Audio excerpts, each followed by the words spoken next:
आज जो मैं बता रहा हूँ ये करीब 3 साल पहले की मेल आया था मेरे पास। तो मेल एक साहिल ठाकुर करके मुझे भेजा था किसी ने।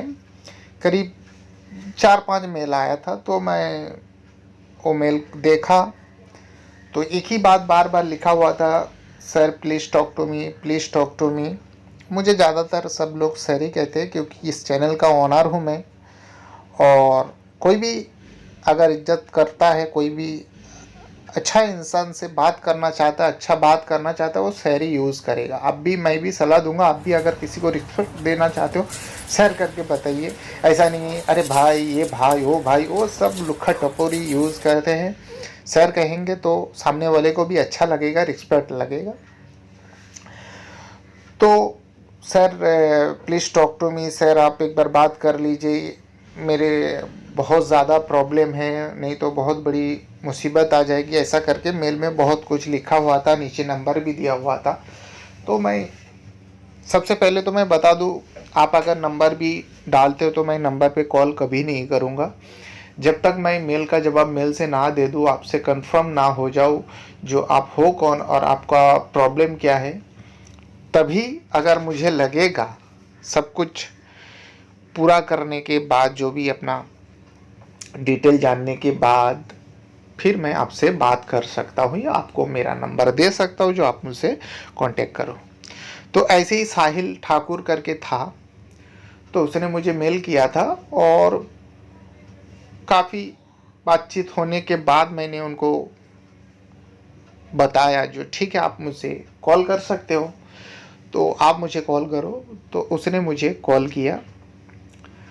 तो फिर से एक बार मैंने पूरा डिटेल पूछा तो उसने जो बताया तो मेरी होश उड़ गई। वो अपने बहन के लिए मुझे ढूंढ रहा था और मुझसे कांटेक्ट करना चाहता था। मैंने पूछा भाई ये क्या प्रॉब्लम आ गई, फिर एक नया प्रॉब्लम हो गई। तो उसने कहा देखिए मैं तो अभी कॉलेज में पढ़ता था, तो मेरा कॉलेज भी ख़त्म हो गया, अभी जॉब कर रहा हूँ, करीब 1.5-2 साल हो गया। तो मम्मी डैडी मेरे शादी देने के बारे में सोच रहे हैं, लेकिन प्रॉब्लम ये है जो मेरी बहन का शादी करीब 3 साल हो गया लेकिन उनको कोई बच्चा नहीं हो रहा है, लेकिन उनका जो ससुराल है वहाँ पे प्रॉब्लम क्रिएट हो रहा है और बहुत ज़्यादा प्रॉब्लम खड़ी हो रही है। तो मैंने उनके बारे में सब कुछ पूछा, सब कुछ जाना, तो पता चला उनका जो हस्बैंड है वो गुजराती है। और गुजराती लोग ज़्यादातर ये फैमिली मैटर में उतना वो नहीं करता है, बिजनेस में ही लगा रहता है। वैसे ही वो भी इंसान है। अब पता नहीं गुजराती के अंदर क्या है, उन लोग एक दूसरे को पीछे छोड़ के आगे बढ़ना चाहता है। उन लोग को दौलत कमाने की बहुत शौक है। और देखा जाए तो हमारा देश में, हिंदुस्तान में अगर सबसे ज़्यादा कोई बिजनेसमैन प्रॉपर्टी वाले हैं तो गुजराती लोग ही हैं। तो वैसे उसके अंदर भी है तो एक होता है। तो मैंने पूछा अगर ऐसा है तो उसने कहा सर देखिए मेरी सिस्टर ने तो मुझे कुछ कहा नहीं, लेकिन मैंने उनसे पूछा आपका सिस्टर आपसे बड़ी है छोटी है? बोलते मेरे से छोटी है लेकिन पर लड़की है तो उसका शादी पहले ही कर दिया गया, और अच्छा लड़का, अच्छा बिजनेस वाला, पैसा वाला है, तो दौलत वाला है, तो शादी करवा दिया घर से, कोई प्रॉब्लम नहीं थी, बहुत बड़ी आराम से काटा। तो अभी जो पता चला है, मुझे जो मालूम पड़ता है, मुझे तो कुछ बताते नहीं लोग और मैं पूछता भी नहीं, मैं एक भाई होके पूछ नहीं सकता, वो गलत होता है। तो अपने को सब मालूम पड़ता है। प्रॉब्लम ये है उनका हस्बैंड उनको टाइम नहीं दे पाता है, दिन भर काम काम काम, और रात को थक के आते हैं, वहाँ पे भी काम का ही सिलसिले में बातचीत होती रहता है, बात करते रहते हैं फ़ोन पे, लैपटॉप में, किसी भी। तो फिर अपने सिस्टर को टाइम नहीं दे पाते। जैसे ही सुबह उठ के उनके हस्बैंड चले जाते हैं तो फिर उनका घर का प्रॉब्लम जो है, जो उनके सास है, ननद आती है या आजू बाजू पड़ोस वाले आते हैं, औरतें लोग ताना मारने लगते हैं हमारे सिस्टर को, जो ये बच्चा पैदा नहीं कर सकते, घर पे कोई खेलने वाला नहीं है, 3 साल हो गया शादी को अभी तक, तो ऐसा ऐसा सुनाते हैं। और मेरी सिस्टर बहुत परेशान रहती है।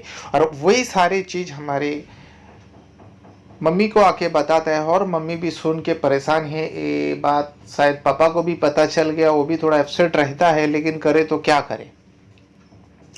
हम भी खुल के बात नहीं कर सकते, कुछ भी नहीं कर सकते। तो यहाँ तक की नौबत आ गई।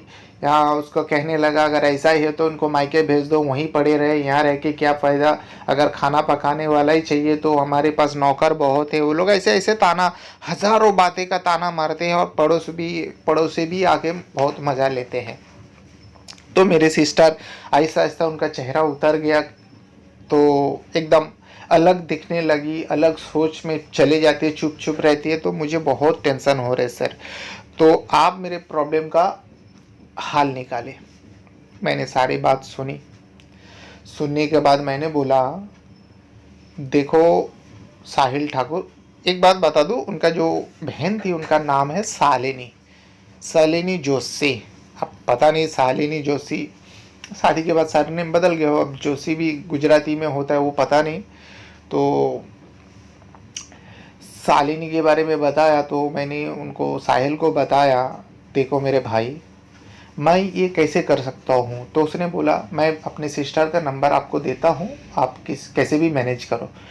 तो मैंने उनसे साफ साफ मना कर दिया, देखिए एक तो मैं कॉल करता नहीं किसी को, और मैं ऐसा बिल्कुल ही नहीं कर सकता जो मैं सामने से उनको बोलूँ चलो मेरा जो काम है आप लोग जानते ही हो, मैं समय हूँ और मैं करीब 5 साल से इसी काम में लगा हुआ हूँ। बीच में कुछ गड़बड़ था, मेरी चैनल को ऑफ बंद कर दिया गया यूट्यूब से, तो फिर मैं नया चैनल बनाया हूँ। जो भी मेरा पुराना लिसनर है, और लिसनर इसलिए बोल रहा हूँ क्योंकि मेरी वीडियो में देखने लायक तो कुछ नहीं है, फिर भी देख सकते हो, लेकिन सुनने के लिए ही मैंने बनाता हूँ। तो मैंने उसको साहिल को बोला देखो भाई ऐसा तो मैं हरगिज़ नहीं करूँगा, और आप चाहे तो कितने भी कुछ कर लो, मैं ऐसा नहीं कर सकता, वो आपको ही करना पड़ेगा। सामने से रिक्वेस्ट अगर आपकी बहन भेजेगी या कोई भी भेजेगा तब मैं उसको बात करूँगा, उससे मिलने की कोशिश करूँगा, उनसे जो भी उनका प्रॉब्लम है सॉल्व करने की दूर करूँगा। तो ये सब बातें हुई। तो फिर उसने थोड़ा निराश हो गया। फिर 1-2 दिन बाद फिर उनका मेल आया, कॉल आया। मैंने उनको एक चीज़ समझाया, मेरे दिमाग में ख्याल आया। मैं बोला देखो अगर ऐसा ही है तो एक सलाह मैं देना चाहूँगा, तुम अपना सिस्टर का मोबाइल लो और मेरी चैनल को यूट्यूब में सर्च करो, real life help and solve your problem. आपको तो पता ही होगा, आप मुझे फॉलो करते हो तभी आपको पता चला है। तो अपने सिस्टर का मोबाइल पे लो और सारे जितने चैनल को सब्सक्राइब करके रखा ना, ज़्यादातर आप हटा दो, क्योंकि और मेरी चैनल को सब्सक्राइब करो और उस पर बेल आइकन को भी दबा दो, क्योंकि उसको पता चले कभी भी अगर वो खोलती है तो नोटिफिकेशन जाएगा, वो ज़रूर दिखेगा ये कौन है, और उसको पता भी नहीं चलेगा कौन ऐसा किया। शायद उनको सुनने के बाद उनको लगे, एहसास हुए हाँ ये प्रॉब्लम दूर हो सकती है।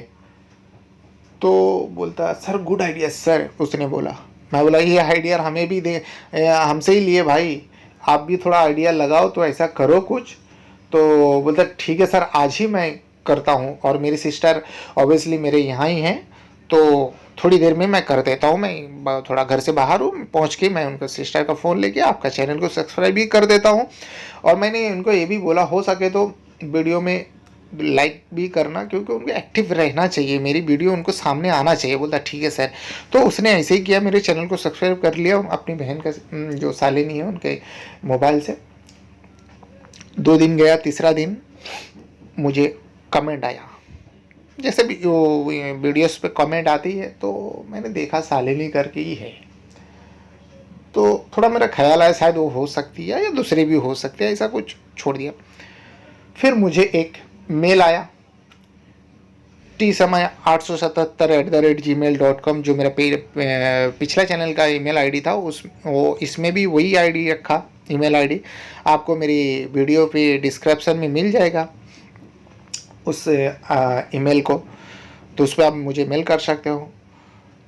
तो मैंने उनसे मेल आया तो मैंने देखा हाँ वही है, तो मैं उनको मेल का जवाब दिया। उनका ज़्यादा मेल नहीं आया, बस 1 या 2 ही आया था, आई थिंक मेरे ख्याल से 1 या 2 आया था शायद।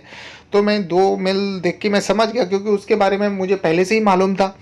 तो मैंने पूछा तो बोला हाँ मैं गुजरात से हूँ, तो मैं एकदम पक्का हो गया 100%। तो सब कुछ पूछने के बाद कहते हैं सर आपका हेल्प चाहिए।